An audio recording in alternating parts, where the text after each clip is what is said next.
Hello guys, मेरे channel mister novel boy के दर्शकों का हार्दिक स्वागत है। जिन्होंने पिछले एपिसोड मिस कर दिए हैं वे मेरी प्लेलिस्ट में जाकर उन्हें ज़रूर देख लें। आज का नया एपिसोड शुरू करने से पहले उम्मीद करता हूँ कि आप सभी तैयार हैं। तो चलिए आज की कहानी शुरू करते हैं। गहरी सांस लेते हुए कुनपेंग ने उसकी ओर असहायता से देखा। बीजो is thousands of miles away. वहाँ पहुँचने के बाद तुम्हें फिर से बेहाल क्षेत्र में उस बूढ़े आदमी के निशान खोजने होंगे। ये कोई छोटा काम नहीं है। तुम इंतज़ार कर सकते हो, लेकिन थर्ड सन इंतज़ार नहीं कर सकता। उसकी शक्ति लगातार कम हो रही है और जितना अधिक देर होगी उतना ही वह खतरे में पड़ जाएगा। तो वरिष्ठ का मतलब है हो। अचानक कुनपेंग ने कुछ और नहीं कहा, बस अपने हाथ में ब्लू फ्लेम जलाई, फिर लगातार हाथ हिलाए और चिंगारी big holes all over Shaosanji's body से होकर गुजरी। फिर the palm full of Qingyan touched hit in the chest of Shaosanji. इसके बाद कुछ ही पलों में चिंगयन एक्सप्लोडेड और बिग होल्स के माध्यम से तुरंत शियाओ सांजी के शरीर में समा गई।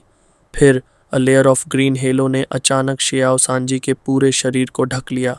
गहरी सांस छोड़ते हुए कुनपेंग ने धीरे धीरे अपना हाथ हटा लिया और शांत स्वर में कहा, हालांकि मुहर लगाने के मामले में हम उस बूढ़े आदमी जितने सक्षम नहीं हैं, लेकिन कुछ छोटी समस्याओं से निपट सकते हैं। आग जीवन का स्रोत है। The power of chaos green flame का उपयोग करके using the seals of the heavens to seal the spirit of Shaosanji's body, हम उसकी यूनिकॉर्न कवर को ठीक नहीं कर सकते, लेकिन कम से कम उसकी स्पिरिट को नष्ट होने से बचा सकते हैं। फिर तुम ओल्ड ड्रैगन के पास जाओ and let him burn the sky. जब वह सील्ड हिज बॉडी और उसकी ऑरा स्टेड, तो यह बच्चा समय के ठहर जाने जैसा हो जाएगा और उसकी स्थिति और ख़राब नहीं होगी। तुम्हारे पास काफ़ी समय होगा सागर आओ को खोजने और उसे बचाने के लिए। क्यों? Can't seniors seal in one breath? नहीं, मेरी किंग्यान आत्मा को सुरक्षित रखती है and Laolong's golden flame is a body refinement. इन दो खतरनाक ऊर्जाओं का सामना करते हुए हम केवल अपना अपना काम कर सकते हैं। I will protect his spirit and the dragon will protect his body, बस इतना ही। जुओ फैन को गहरी नज़र से देखते हुए कुनपेंग शांत स्वर में बोला। स्पष्ट रूप से सिर हिलाते हुए जुओ फैन ने फिर से शियाओ सांजी को उठाने की कोशिश की, लेकिन कुनपेंग ने हाथ हिलाकर उसे रोक दिया। अपने होठों पर शरारती मुस्कान के साथ कुनपेंग ने आराम से कहा, लड़के, इस बच्चे की जान अब खतरे में नहीं है। इतनी जल्दी मत कर, बल्कि तुम्हारी बात करें, 2 साल से अधिक हो गया और आखिरकार तुम the mountains of myriad beasts में जाने वाले हो। तुम्हारी प्रगति 2015 में कैसी रही? 8 wind caves and 3 seals. Zhuo Fan ने उसे तिरछी नज़रों से देखा और ईमानदारी से जवाब दिया। कुनपेंग ने हल्का सिर हिलाया और सराहना करते हुए कहा, प्रगति काफ़ी तेज़ है, लेकिन यह मुख्य बात नहीं है। 8 हवा के बिंदु ढूंढना और जल निकासी प्रणाली स्थापित करना आसान है, लेकिन सबसे महत्वपूर्ण प्रतिक्षेप प्रणाली बनाना उतना आसान नहीं है। अगर तुम अकेले हो तो तुम्हें थाउजेंड्स ऑफ ईयर्स लग जाएंगे। आखिरकार यह 5 राज्यों को जोड़ने की एक विशाल योजना है। तुम्हारी क्या योजना है? चिंता मत करो, वापसी के रास्ते में मैंने एक साथी ढूंढ लिया। उनके परिवार की नींव को देखते हुए यह ज़्यादा समय नहीं लेगा।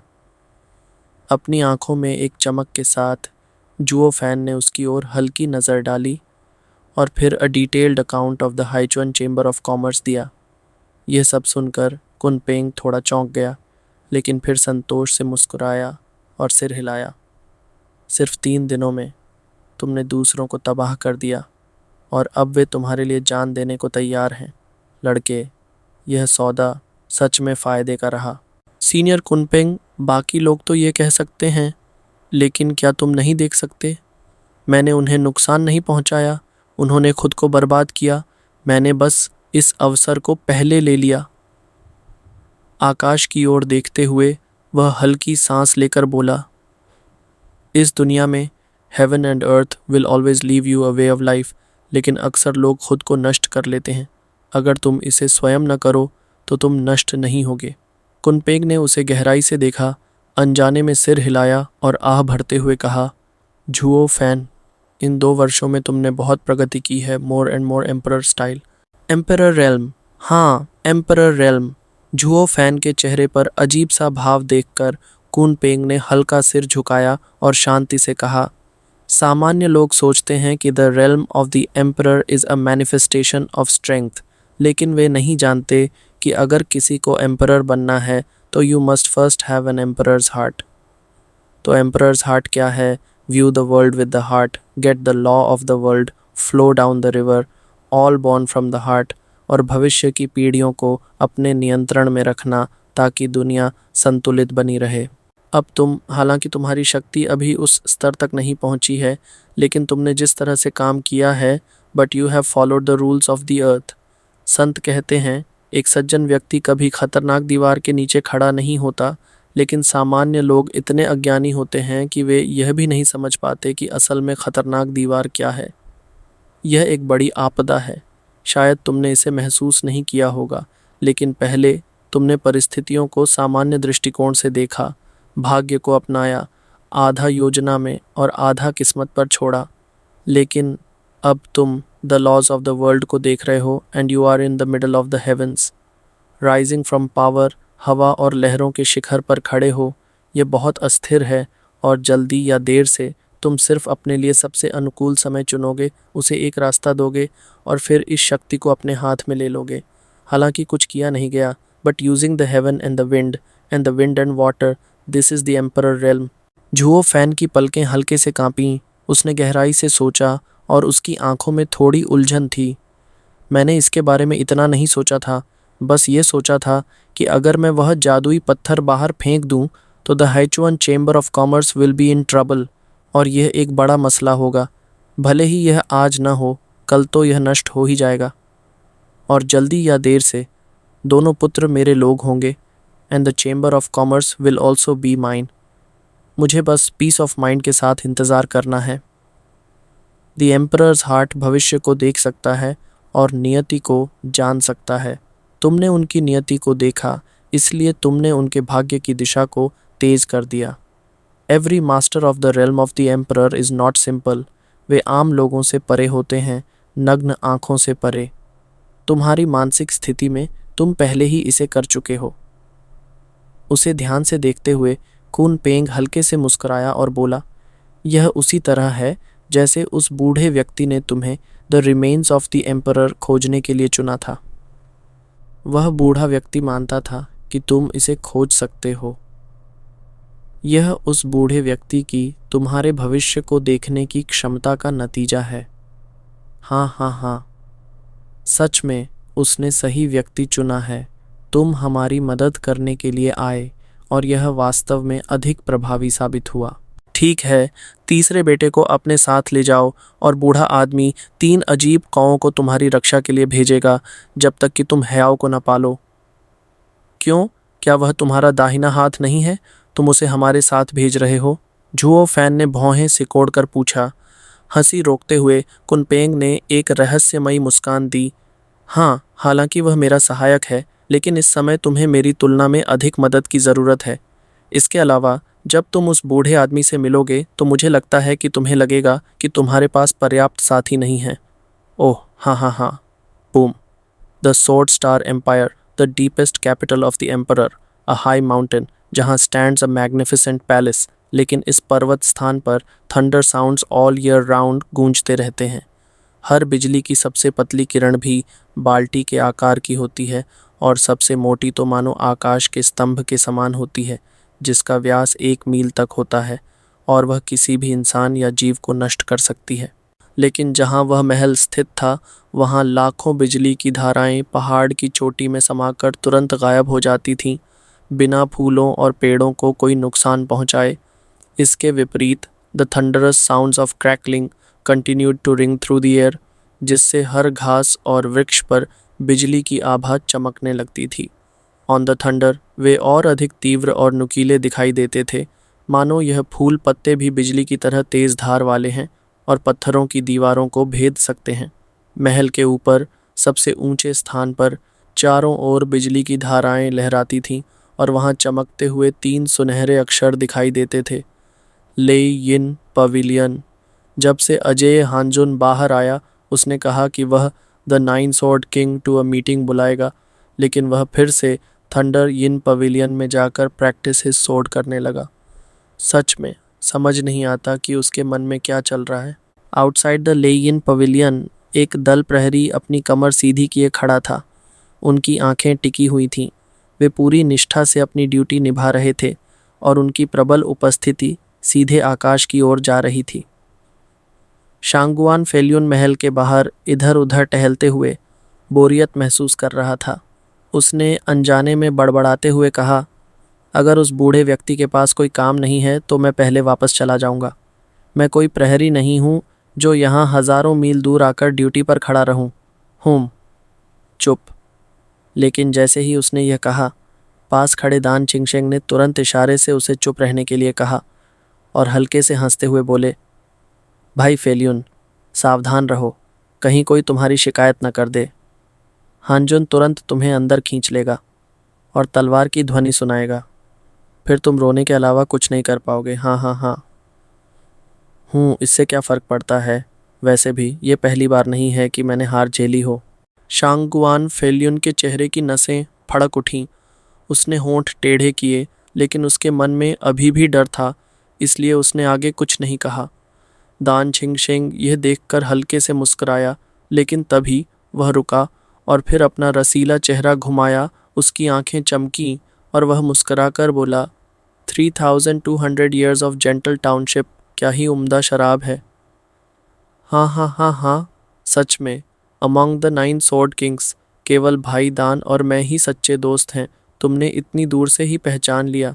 झटपट एक काली परछाई चमकी और पल भर में एक सफ़ेद चेहरे वाले, आधे गंजे, झुकी हुई मूंछों वाले बूढ़े व्यक्ति ने वहां प्रकट होकर अपने हाथ में एक शराब की सुराही पकड़ रखी थी, जिससे लगातार शराब की भीनी खुशबू निकल रही थी। हंसते हुए दान छिंगशेंग ने उसकी ओर इशारा किया और मुस्कुराकर बोला, जो जियानशियन, बहुत समय हो गया तुमसे मिले हुए। मुझे नहीं पता तुम इस बार कहाँ से उम्दा शराब लाए हो, तो क्या मेरे लिए भी कोई सुराही लाई है? अरे अरे, भाई दान और मैं दोस्त हैं, क्या मैं तुम्हें भूल सकता हूँ? लेकिन इस बार मैं तुम्हारे लिए कुछ नहीं लाया। क्यों, अकेले ही पीने का इरादा है? दान छिंगशेंग ने उसे चिढ़ाते हुए पूछा। उसने घबराहट में अपने हाथ हिलाए and Liu Jingxian couldn't help but laugh out loudly. भाई दान, इस बार ऐसा नहीं है कि मैं न्याय का साथ नहीं दे रहा। ये सच में बहुत कीमती शराब है, बस इतनी कि मेरे पास खुद पीने के लिए ही पर्याप्त नहीं है, तो मैं तुम्हें कैसे दे सकता हूँ? यह पहले क्यों नहीं कहा? In your Jujingxian's eyes it looks like 1,000 altars and 10,000 altars. शायद तुम्हारे लिए तो यह भी पर्याप्त नहीं होगा। होंठ टेढ़े करते हुए शांगुआन फेयुन हंस पड़ा। दान छिंगशेंग ने सुना और उसे कोई ख़ास बात नहीं लगी। कोई बड़ी बात नहीं थी। जूजिंगसियन वॉज एंक्शस एंड हरीडली बोला, शांगगुआन फेयुन, यूं ही झूठ मत बोलो। हालांकि यह बूढ़ा शराबी शराब का आदी है, लेकिन मैं और भाई दान, अगर हमारे पास 1000 सुराहियाँ उम्दा शराब की होती तो भी हम दे नहीं सकते, एक भी। ये सुनकर शांगुआन फेयुन ने अचानक बेबसी से आंखें घुमा दीं। ये बूढ़ा शराबी सच में बहुत कंजूस था। With fine wine only 1 in 1,000। बात करने की ज़रूरत ही नहीं थी, उससे कोई सस्ती चीज़ मिलने का सवाल ही नहीं था। The real wine is unique in the world. वह संख्या कहाँ से आई? दान छिंगशेंग भी ज़ोर से हंसा और बिना कोई निर्णय लिए बोला, बूढ़े भूत, मैं जानता हूँ कि तुम शराबी हो, लेकिन तुम दोगे या नहीं ये तो बाद की बात है। सबके सामने मेरी इज्जत रख लो। 1,000 ऑल्टर्स ओनली गिव 1 ऑल्टर। बूढ़े, तुम्हारे दिल में मैं बस इतना ही हूँ, बस यहाँ बैठ जाओ। नहीं नहीं ब्रदर डैन, मुझे डर है कि तुम सच में गंभीर हो, इसलिए मैं इसे सच में चाहता हूँ। यह जू जियानशियन साल भर इतना मूर्ख था कि वह द 9 स्वॉर्ड किंग्स में सबसे सरल और सीधा साधा था। वह जो कहता था वही करता था, कोई बनावट नहीं थी। अब जब 2 लोग उस पर हंस रहे थे तो उसने कुछ छिपाया नहीं। भाई, इस बार मुझे जो सौम्य नगर मिला है वह एक दुर्लभ अग्नि सौम्य नगर है। अग्नि सौम्य नगर नानजू। बिल्कुल भी आश्चर्यचकित हुए बिना डन चिंगशेंग तुरंत चिल्लाया, तुम मूरोंग्स हाउस टू फाइंड मूरोंगले पर भीख मांगने गए? कोई आश्चर्य नहीं कि शराब का स्वाद इतना मधुर है। नंजू इज़ हॉट और बनी हुई शराब मजबूत है। It must be good wine, और यह मोरोंगलीज हाउस से है। सच में अनोखा। लेकिन but as the king of 9 swords, मैं इतने दूर जाकर शराब मांग रहा था। If I knew by those hundreds of miles, तुम तो गए काम से। इसी समय शंगवन फेयुन अंदर आया और बुरी तरह मुस्कुराया और मजाक उड़ाने लगा। चुप। जल्दबाजी में उसने चुप रहने का इशारा किया। जू जिंगशन लुक्ड नर्वस। क्या कह रहे हो? वह नापसंद भूत हर दिन बूढ़े आदमी के मुंह पर नज़र रखता है। अगर उसे पता चल गया तो वह मुझे मना नहीं कर सकेगा। यह भाई की बात है, बस राज रख लो, मुझे मत फंसाओ। ठीक है, आधा आधा बांट लेते हैं, ठीक है। दोनों ने एक दूसरे को देखा और डैन चिंगशेंग ने तुरंत मुस्कुराते हुए वाइन के लिए हाथ बढ़ाया। जू जेनशियन का चेहरा लंबा हो गया। उसने उन दोनों को देखा, फिर वाइन गोड्स को देखा और फिर सिर झुका लिया और मुंह खोलकर कहा, क्या मैं कुछ और दे सकता हूँ? मेरे पास बस एक घड़ा है। तुम आधा लेना चाहते हो? ये तो बहुत अन्याय है। यह आधे का मामला है। हम इतने लालची हैं। हे। उन्होंने एक दूसरे को देखा और अपनी भौहें उठाकर हंस पड़े। जो जियन का चेहरा और भी उदास हो गया। उसने अपने वाइन गोर्ड को छुआ, लेकिन वह असहाय था। तभी अचानक एक मधुर वीणा की ध्वनि गूंज उठी और एक अधिक असहाय आवाज़ सभी के कानों में गूंजने लगी। अरे, 2 स्वॉर्ड किंग्स, ईमानदार आदमी को मत सताओ। उन्होंने अपनी जान जोखिम में डालकर नानजो की यात्रा की। हमें द सरनेम्ड स्वॉर्ड किंग्स आपस में क्यों तोड़ना चाहिए? हाँ। सभी चौंक गए। उन्होंने तुरंत उस दिशा में देखा, लेकिन वहाँ एक कोने में एक सुंदर युवक, जिसका रंग फीका था और जिसके लंबे बाल लहरा रहे थे, वीणा बजाते हुए ध्यान में मग्न था। उसके होंठों पर एक व्यंग्यात्मक मुस्कान थी। अरे, Liu मुबाई, the king of chin and sword, तुम भी यहाँ हो? अचानक जियो जिंगशियन उसके पास पहुंचा और उसके सामने उछल कूद करने लगा, जोर से हंसते हुए। तुम ही सही हो, न्यायप्रिय हो, इन दोनों की तरह नहीं, जो बूढ़े आदमी की कमज़ोरी पकड़कर उसका फ़ायदा उठाना चाहते हैं। मुझे बहुत नफ़रत है। हम लियू मुबाई ने शांत भाव से वीणा बजाते हुए कहा। जो जेनशियन, कैसी कमज़ोरी? ये तो बस मजाक है। मैंने भी इनसे पहले मजाक ही किया था। हाँ। सच में? शंगवन फेयुन ने भौहें चढ़ाकर व्यंग्य से कहा। 9 sword Kings have different origins, लेकिन बैली चेंग ने हमेशा उन्हें समान माना है। तुमने अभी स्वॉर्ड किंग को उपनाम के अनुसार बांट दिया। क्या तुम फूट डालना चाहते हो? संतुलन बिगड़ा। अचानक लियू मुबाई ने वीणा बजाना रोक दिया। उसकी आंखों में एक रहस्यमयी चमक थी और उसने हल्के से मुस्कुराते हुए कहा, मैंने ऐसा नहीं कहा, मैंने बस एक सच्चाई बताई। 9 sword king among them, the Bailey family has 5 seats, और शेष 4 सीट्स हमारे पास हैं। क्या तुम गारंटी दे सकते हो कि यदि कोई बड़ा निर्णय हमारे हितों से टकराता है तो वे 5 सीट्स हमें दबाने के लिए एकजुट नहीं होंगे? हाँ। मास्टर प्राइम मिनिस्टर, भले ही 9 स्वॉर्ड किंग्स इक्वली मानते हैं, लेकिन शक्ति का संतुलन अलग है। वहाँ एक लोहे की मुट्ठी है, लेकिन यहाँ एक बिखरा हुआ समूह है। आई लव चिनसे, Jian love wine, Dan love शू होए, ब्रदर फेयुन। तुम्हें किस चीज़ की धुन सवार है? हाँ। सभी के चेहरे गंभीर हो गए। वे सब जानते थे कि वर्ड्स ऑफ लियू मुबाई सच थे। हाँ, द बेली फैमिली के लोग स्वाभाविक रूप से एक दूसरे का साथ देते हैं, जबकि 4 सरनेम्ड स्वॉर्ड किंग्स अलग अलग हैं और उनके हित भी अलग अलग हैं। यदि भविष्य में कोई टकराव हुआ तो वे बेहद असुरक्षित होंगे, क्योंकि वे एक दूसरे पर भरोसा नहीं करते। चिनसे जियांगवांग, क्या तुम खुले तौर पर 3 sword kings against your Bailey family को मिलाने की कोशिश कर रहे हो? बूम। अचानक there was a thunder and a thunder, और एक बड़ा आदमी जिसकी चौड़ी छाती और मजबूत शरीर था वहाँ प्रकट हुआ। उसकी आंखों में लेमन एक्सप्लोडेड और the turbulent weather burst out unceasingly. Liu Mubai ने हल्की मुस्कान के साथ उसे देखा। जिंग ले जेनवांग, बैली यूलेई, क्यों, तुम मेरी बात से असहमत हो? असहमत नहीं, लेकिन सहमत होने की ज़रूरत भी नहीं, बैली यूलेई ने ठहाका लगाकर कहा। This world is originally our Bailey family. इसे बेली फैमिली रूल करना चाहिए और तुम्हें the position of sword king देना भी हमारे परिवार की सुरक्षा के लिए है। सीधे शब्दों में कहूँ तो तुम बस हमारी सुरक्षा के लिए हो, और अगर हमारे हित टकराते भी हैं तो पीछे हटना तुम्हारा कर्तव्य है ना? ये सुनकर सबके चेहरे कठोर हो गए। द वाइन सोर्ड फेरी, जो हमेशा मस्त रहते थे, अब गुस्से में बोले, तो if the old man is in love with a good wine, और मैं उसे पाना चाहता हूँ, लेकिन तुम्हारे बैली परिवार के लोग भी उस वाइन के लिए लड़ना चाहते हैं, तो वह शराब किसकी होगी? जिसका संसार है उसका ही सब कुछ होगा। बैली यूली ने ठंडी नज़र से देखा। ज्यू जेंशियन ने गुस्से से कहा, वह शराब मेरी जान है। देन सोर्ड सोर्ड इमॉर्टल, तुमने क्या कहा? धड़ाम, एक तेज धमाके के साथ जू जेंशियन गुस्से में उबल पड़ा और बैली यूली ने भी ठंडी मुस्कान दी। दोनों आमने सामने थे। लियू मुबाई ने भी जू जेंशियन का साथ दिया। अचानक the momentum of the two sword Kings was United और बैली यूली का दबदबा कम हो गया। लेकिन तभी another 4 figures flashed और the 9-sword king finally arrived at Lei Yin Pavilion.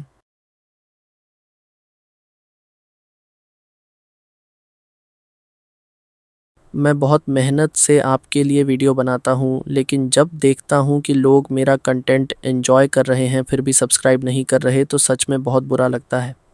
आंकड़ों के मुताबिक 67% लोग मेरे वीडियो देखते हैं, लेकिन उन्होंने सब्सक्राइब नहीं किया। आपका सपोर्ट मेरे लिए बहुत ज़रूरी है। आपका प्यार और प्रोत्साहन ही मुझे और अच्छा कंटेंट बनाने के लिए प्रेरित करता है। इसलिए अगर आपको मेरे वीडियो पसंद आते हैं तो कृपया चैनल को सब्सक्राइब करें। आपका छोटा सा सब्सक्रिप्शन मुझे और बड़े सपने पूरे करने में मदद करेगा। घड़घड़ाहट, मानो आकाश और धरती चकनाचूर होने वाले हों। The momentum of the 5 sword kings was united and a pressure that destroyed the earth was formed, और यह दबाव directly against the 2 sword immortals डाला गया। वे लगातार 3 कदम पीछे हटने से खुद को रोक नहीं पाए। यह दृश्य देखकर डैन चिंगशेंग और उनके साथी ने एक दूसरे की ओर देखा और द 2 वाइन स्वॉर्ड इमॉर्टल्स की सहायता के लिए अपनी शक्ति को मुक्त कर दिया। वैसे भी in this sword star empire, बाहरी उपनाम वाले इन लोगों के लिए भरोसा पाना बहुत कठिन है। यदि वे एकजुट नहीं होते और अपने लिए एक स्थान के लिए संघर्ष नहीं करते तो संभवतः भविष्य में उनके पास कोई बोलने का अधिकार नहीं रहेगा। The name of 9 sword king is nothing more than display. धड़ाम, जब बाकी 2 योद्धा द बैटल ग्रुप में शामिल हुए तो 4 on one side and 5 on the other की स्थिति बन गई, जिससे लड़ाई संतुलित हो गई। दोनों पक्ष शक्ति के साथ भिड़े, लेकिन कोई भी दूसरे पर हावी नहीं हो सका। Only the endless momentum was violently slamming the thunder Yin pavilion, जिससे पूरी पर्वत छोटी कांप उठी। ये दृश्य देखकर गार्ड अवाक रह गए। उनके चेहरे पीले पड़ गए और उनकी पहले की शांति और आत्मविश्वास गायब हो गए। यद्यपि वे भी गुयुआन स्तर के उच्चतम योद्धा थे, फिर भी वे 9 sword किंग्स की ताकत की बराबरी कैसे कर सकते थे? अब जब ये 9 महान योद्धा टकरा रहे थे तो वे केवल किनारे खड़े होकर देख सकते थे और भयभीत थे। वे धीरे धीरे पीछे हटने लगे, लेकिन उन्हें रोकने वाला कोई नहीं था। इस प्रकार दोनों पक्षों के बीच लड़ाई जारी रही और कोई भी हावी नहीं हो सका। हर किसी का चेहरा गंभीर था और हंड्रेड्स ऑफ गार्ड्स तो और भी भयभीत थे, मानो किसी अप्रत्याशित हमले की आशंका हो। पर्वत शिखर हिल रहा था। The sky and thunder were roaring endlessly, और पूरी चोटी जैसे टूटने वाली थी। इस तरह आधा घंटा बीत गया और जीत का संतुलन धीरे धीरे स्पष्ट होने लगा। हालांकि the strength of the 9 sword Kings is comparable, लेकिन यहाँ केवल 4 लोग थे। द 4 सरनेम्ड स्वॉर्ड किंग्स ऑफ जू हंगसियन, और शुरुआत में यह ज़्यादा मायने नहीं रखता था। लेकिन the 5 sword kings of the Lee family immediately occupied the top, और उनकी शक्तिशाली ऊर्जा ने द 4 sword इमॉर्टल्स पर दबाव डालना शुरू कर दिया। यह देखकर द 4 ऑफ जन जुक्सियंस फेसेस और भी गंभीर हो गए, लेकिन तभी एक कोमल स्त्री स्वर में हंसी गूंज उठी। हाँ हाँ हाँ हाँ, 4 to 5 is at a disadvantage. फिर भी तुम लड़ने की हिम्मत रखते हो, अब पीछे हटना चाहते हो, लेकिन बहुत देर हो चुकी है। बल यूयू, तुम्हें क्या लगता है, क्या तुम सिर्फ संख्या के बल पर लड़ रही हो? अगर हिम्मत है तो एक एक करके लड़ो, मैं तुमसे अकेले मुकाबला करता हूँ। यह सुनकर जूजिंगसियन गुस्से में आ गया और येलिंग लाउडली। बाइली यूयू ने अपनी जीभ बाहर निकाली। उसके चेहरे पर शरारती मुस्कान थी और उसने चिढ़ाते हुए कहा, बूढ़े आदमी, इस लड़की का तुमसे अकेले लड़ने का कोई इरादा नहीं है। हम इस लड़की, बूढ़ी औरत। लेकिन जैसे ही उसने यह कहा, अचानक एक हंसी गूंज उठी। शंगवान फेयुन की आंखें चमक उठीं और उसने ठंडे स्वर में कहा, बैलीजिया यूजी पीढ़ी, the ancestors of the undefeated Jiangjun बाइलीयुतियन जनरेशन के साथ है। वह लगभग 10,000 साल से जीवित है और फिर भी खुद को लड़की कहती है। हाँ, इसे बूढ़ी औरत कहना चाहिए या फिर कोई ज़रूरत से ज़्यादा उम्रदराज लड़की, एक ऐसी बाघिन जिसे कोई नहीं चाहता। बैली यूयू की आंखें गुस्से से सुलग उठीं और उसने चिल्लाकर कहा, किसने कहा कि यह लड़की हल यूयू वुस्ट पीढ़ी की है? The strong will be given the honorary name of the Elder ancestor by the ancestors, और उन्हें स्वर्ग के साथ समरसता प्राप्त होती है। तुम्हें क्या पता? हाँ, मेरी प्रतिष्ठा पर लांछन लगाने की हिम्मत कैसे की? मरने के लिए तैयार हो जाओ। अ naked murderous intention flashed in his eyes, और बैली यूयू ने अपनी तलवार को जोर से घुमाया। A sword with silver thunder suddenly pointed to ग्वांगवन फेत्युन। हूँ, छोटी लड़की, क्या तुम समझती हो कि इस राजा को डराया जा सकता है? शंगवन फेत्युन ने ठंडी हंसी के साथ कहा, 2 उंगलियों को जोड़ा और झटके से आगे बढ़ा। अ स्काईवर्ड सोर्ड आकाश को चीरता हुआ निकला और बैली यूयू से टकरा गया। धड़ाम! तेज धमाके के साथ पूरा पर्वत कांप उठा। चट्टानें टूटकर लुढ़कने लगीं और सीधे गहरी घाटी में गिरने लगीं। आकाश और पृथ्वी के बीच की ऊर्जा बेहद सघन हो गई, मानो किसी भी क्षण सब कुछ चकनाचूर होने वाला हो। यह देखकर the guards were even more shocked, और rest of the sword kings की भौहें भी सिकुड़ गईं। यह सब के बाद वे बस एक दूसरे से लड़ ही रहे थे, और वास्तव में उन्होंने ऐसा किया भी नहीं था, बल्कि यह बस एक असली लड़ाई थी। इन view of the terrifying strength of the 9 sword Kings, उनके बीच की लड़ाई इतनी आसानी से नहीं हो सकती, अन्यथा परिणाम अज्ञात होगा और जीवन और मृत्यु अप्रत्याशित होगी। यदि कोई अच्छा या बुरा होता है तो यह निश्चित रूप से एक बड़ी क्षति होगी।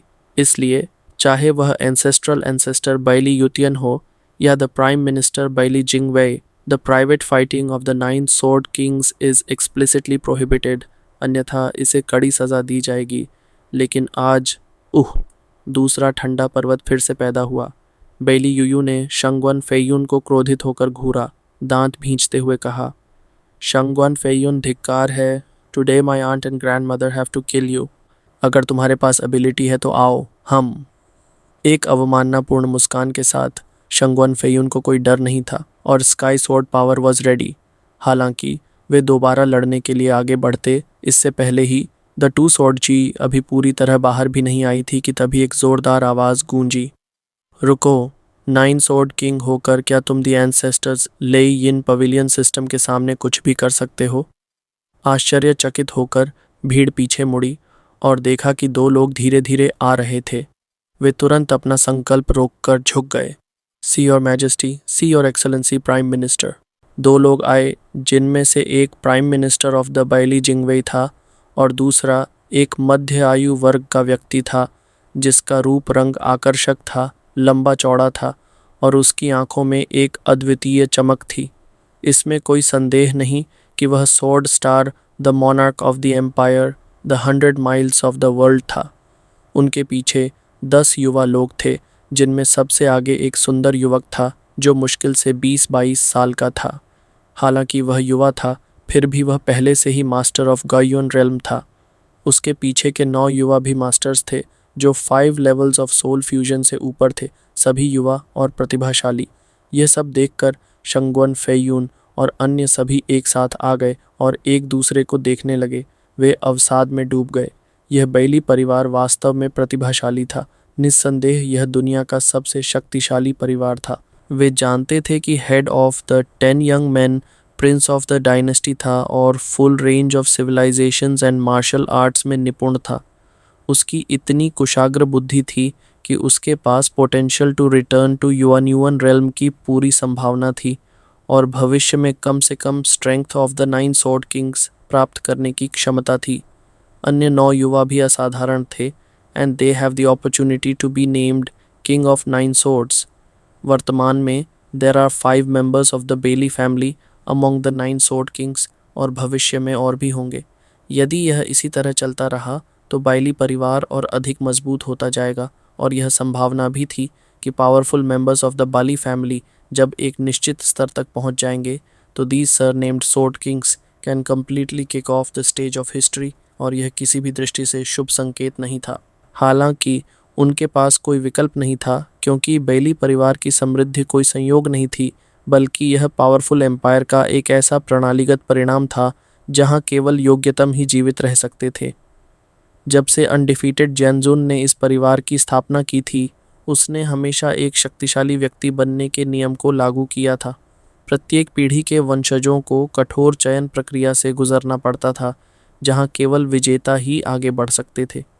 जो लोग असफल हो जाते, उन्हें बैली युतियान बिना किसी हिचकिचाहट के सीमावर्ती क्षेत्रों में भेज देता, जहां से वे कभी core of the imperial capital तक नहीं पहुंच पाते। Not all royal families are in power. If the prince fails, तो उसे सीधे एक गिरते हुए शहर में भेज दिया जाता और वहां का हताश प्रशासक बना दिया जाता। न तो उसे थ्रोन का कोई अधिकार मिलता और न ही किसी अन्य पद का। अगर अगली पीढ़ी भी असफल रहती तो उसे भिखारी बनने में भी संकोच नहीं होता। इसके विपरीत जो लोग सीमांत क्षेत्रों में से योग्य साबित होते, उन्हें एम्परर कैपिटल फॉर ट्रेनिंग के लिए बुलाया जाता और उनमें से कुछ सीधे एम्परर्स भी बन जाते। This is just a word from the undefeated Jianjun. पूरा एम्पायर ओल्ड एंसेस्टर के चारों ओर घूमता था और हिज वर्ड्स आर सुप्रीम। इसी कारण यहाँ सत्ता में उत्तराधिकार नहीं था, बल्कि सभी को अपनी क्षमता सिद्ध करनी पड़ती थी, जिससे यह एम्पायर अपनी वर्तमान प्रतिष्ठा तक पहुँच सका। बैली परिवार के भीतर प्रतिस्पर्धा इतनी तीव्र थी कि यहाँ औसत दर्जे के लोग बहुत कम ही पाए जाते थे। जैसे बेली जिंग्यू जैसा अयोग्य व्यक्ति बस चमत्कारिक रूप से बचा हुआ था, यहाँ तक कि बेली जिंगवी और बेली जिंगशी जैसे 2 साहित्यिक व्यक्ति जिन्होंने कभी सैन्य सफलता प्राप्त नहीं की थी, अपनी अकादमिक प्रतिभा के कारण सत्ता में पहुंच सके। अब वे प्राइम मिनिस्टर्स एंड 1 एम्परर थे।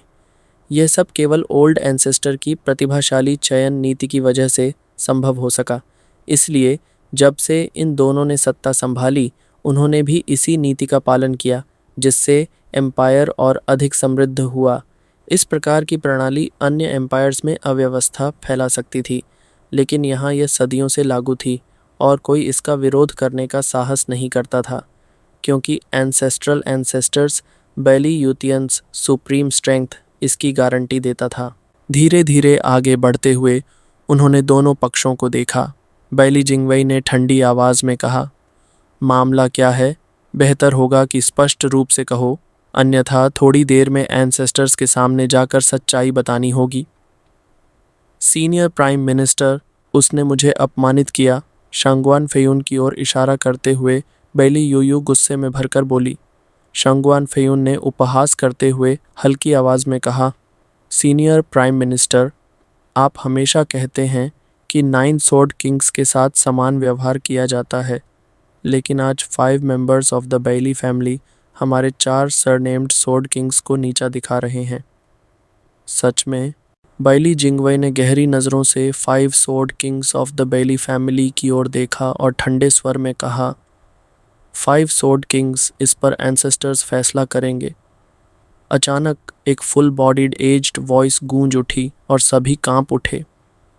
The ancestor of the sword star empire, the helm of the strongest family in the world, the first master of the 5 states, the undefeated Hanjun, Baili Yutian आधिकारिक रूप से प्रकट हुआ। कंपाते हुए दुनिया की गड़गड़ाहट भरी गति के साथ सभी उपस्थित लोगों के सामने यह एक 9 foot long, extremely barley, wide bearded old man के रूप में प्रकट हुआ। आंखें तांबे की घंटियों जैसी, बाल सफ़ेद बर्फ की तरह और झुर्रियाँ किसी धारदार चाकू और कुल्हाड़ी से बनी हुई प्रतीत होती थीं। उसकी आवाज़ गूंजती हुई और शक्तिशाली थी, और उसकी आंखों में समय समय पर एक तेज़ चमक दिखती थी।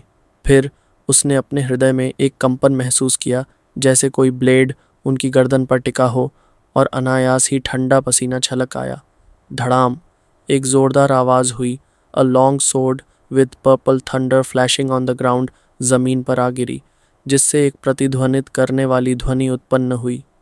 The sword was full of killing आतर की ठंडी धार किसी मौत की दरांती के समान थी जो किसी की जान लेने को तत्पर थी। Zhongzhou divine soldier sword of heaven. उसकी पलकों में हल्की हलचल हुई और सभी ने उस तलवार को ध्यान से देखा।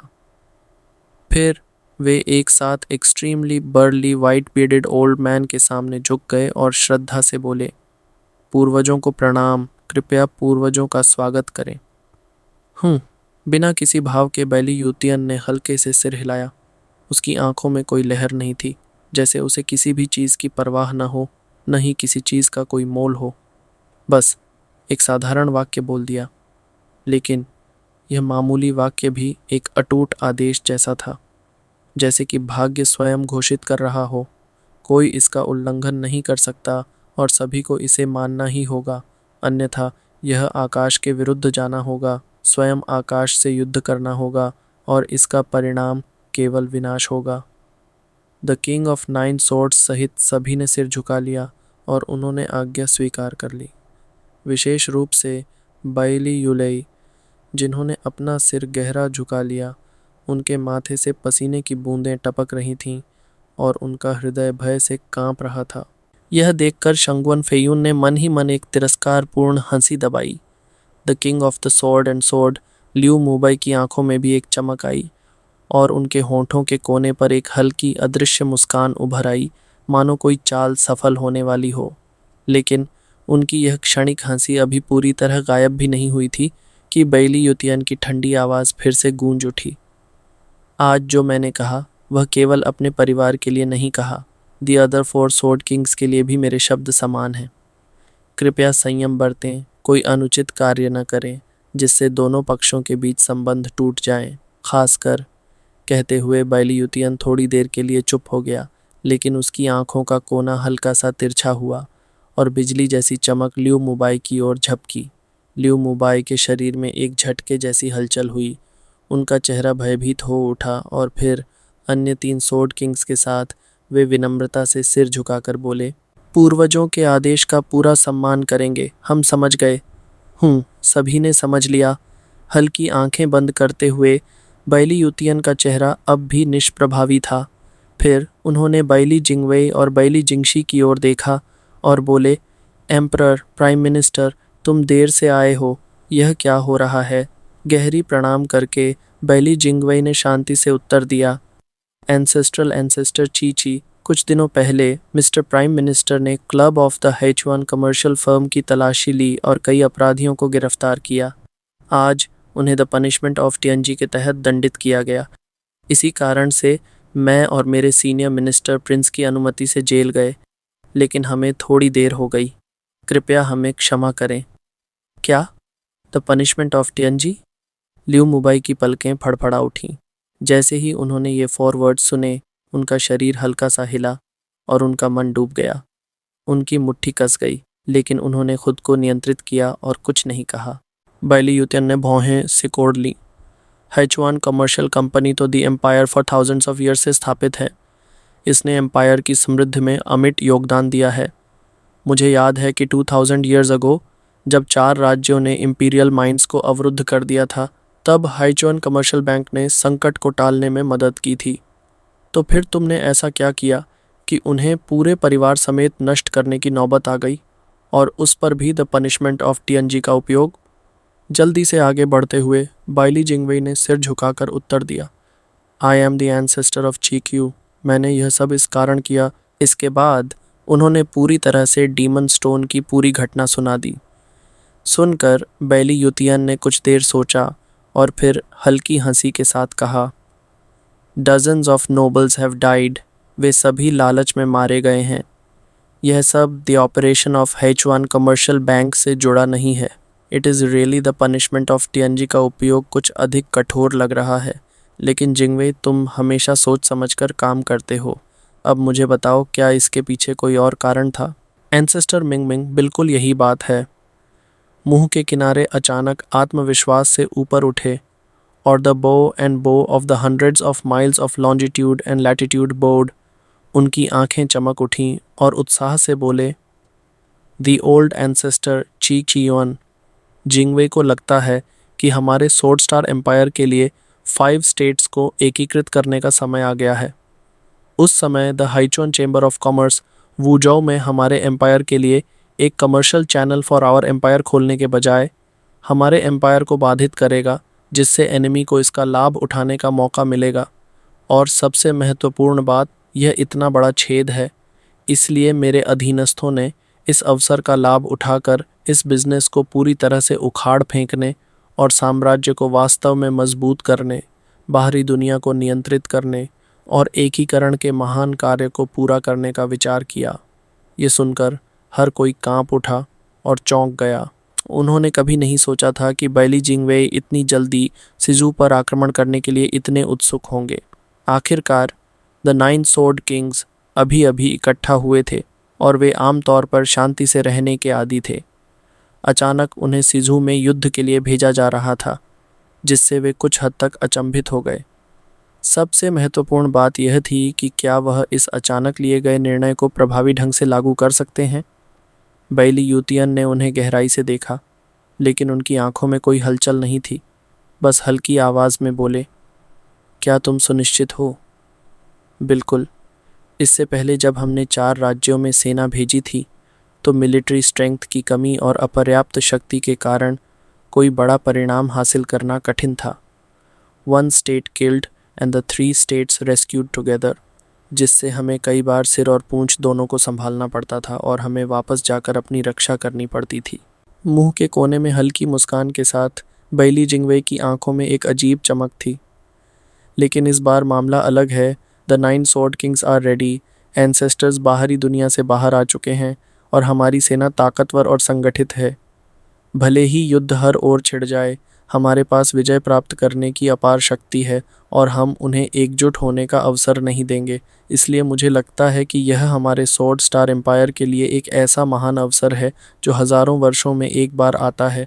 अगर इसे चूका दिया गया तो सिजू को हमारे स्वॉर्ड किंग सिस्टम के प्रति प्रतिक्रिया देने में बहुत लंबा समय लगेगा। यह एक शाखा बन जाएगी।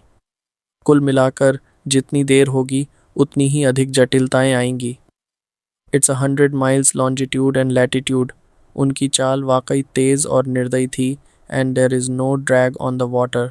द 9 स्वॉर्ड किंग अभी तैयार ही हुए थे और उन्होंने पहले ही आक्रमण करने का आदेश दे दिया। यह वाकई में एक निर्दयी रणनीतिकार था। उनकी आंखों में एक चमक आई और वहां मौजूद सभी लोगों ने एक ठंडक महसूस की।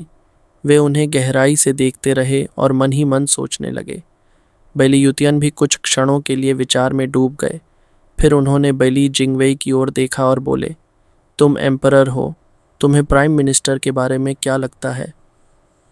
दी ओल्ड एंसेस्टर चीची हमेशा साहसिक कार्य करते हैं और उन्हें अपने निर्णयों पर पूरा विश्वास होता है।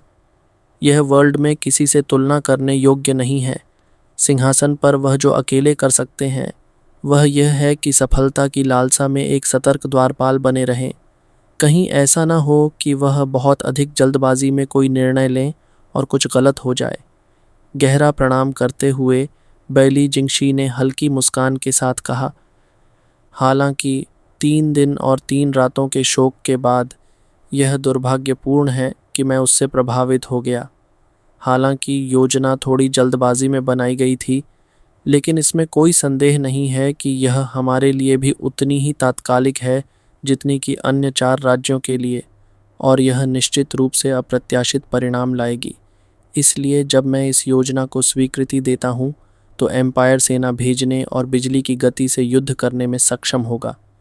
उन्हें ध्यान से घूरते हुए बैली यूतियान ने हल्का सिर हिलाया। चूंकि आप सभी सहमत हैं तो बूढ़े आदमी के पास कहने के लिए कुछ नहीं है, इसे करो। यह सुनकर दोनों ने एक साथ सिर झुकाया और मुस्कुराए। इस सम्राट को एक दूसरे का पूरक बनते देखकर द 9 स्वॉर्ड किंग्स ने एक दूसरे की ओर देखा और चुपचाप प्रशंसा की बिना नहीं रह सके। हालांकि उन्होंने इस योजना की विस्तृतता की प्रशंसा नहीं की, बल्कि एंसेस्टर्स की टैलेंट्स के लिए प्रशंसा की। इस empire under the control of the ancestors में the power of the emperor is greatly restricted. इसलिए लोहे की मुट्ठी की आवश्यकता नहीं होती। असली कुंजी स्थिति का सही मूल्यांकन करने की क्षमता है। यहाँ तक कि वास्तविक दुनिया में भी द प्राइम मिनिस्टर मैनेजेस अधिक मामलों को नियंत्रित करता है बनिस्बत एम्परर के। इसलिए प्राइम मिनिस्टर के पद पर अक्सर देश को संचालित करने के लिए कुशल प्रतिभाएं होती हैं, जैसे कि बाइली जिंगवेई, और चूंकि वे प्रतिभाशाली होते हैं इसलिए उनके अहंकार और मनमाने रवैये को नियंत्रित करने का समय भी आता है। इसलिए the power of the emperor का उद्देश्य देश को चलाना नहीं है, बल्कि the power of the prime minister को नियंत्रित करना है। खैर, इस स्थान पर किसी बिग टैलेंट की आवश्यकता नहीं होती। After all, there are no two tigers in one mountain. When two talents meet, यह स्वाभाविक है कि विद्वानों में प्रतिस्पर्धा और टकराव उत्पन्न हो। इसलिए एक साधारण व्यक्ति की आवश्यकता होती है जो the talent of the prime minister को संतुलित कर सके। यहाँ पर मध्यमता का अर्थ औसत दर्जे का होना नहीं है, बल्कि एक संतुलित दृष्टिकोण अपनाना है, यानी बाइली जिंगशी जैसे व्यक्ति। जब बाइली जिंगवेई का मस्तिष्क जोश में आ जाए तो pour cold water on him in time to keep him awake, ताकि कोई बड़ी तबाही ना हो।